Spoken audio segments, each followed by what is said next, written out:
Les pensées anxieuses comme je vais rater cette présentation, je suis nul à mon travail, tout le monde me déteste, quelque chose de grave va m'arriver. Ce n'est pas un fait, ce n'est pas la réalité. C'est des prédictions de ton cerveau. C'est ton cerveau qui essaye de lire la réalité à travers son prisme à lui. Toutes ces choses-là sont une production de son cerveau qui sont influencées par la fatigue, le stress, la faim, une mauvaise discussion que tu as eue avec quelqu'un, le manque de sommeil, et puis toutes les erreurs de raisonnement qu'on appelle aussi les biais cognitif. Un biais cognitif connu, c'est par exemple le biais de négativité.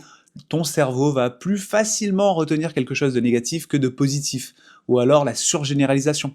Tu vas penser que parce que tu as raté quelque chose, tu es complètement nul dans la vie de tous les jours. Alors que ce n'est pas le cas, c'est une erreur de raisonnement. Et aussi, un psychologue, Daniel Wegner, si je ne me trompe pas, oui, a montré que plus on essaye de supprimer une pensée, plus elle revient. Donc Daniel Wagner a montré que si on essaye d'éviter une pensée, cette pensée va revenir et encore plus fort. Si je vous dis de ne pas penser à un ours blanc, une des premières choses que vous allez faire, c'est de penser à un ours blanc.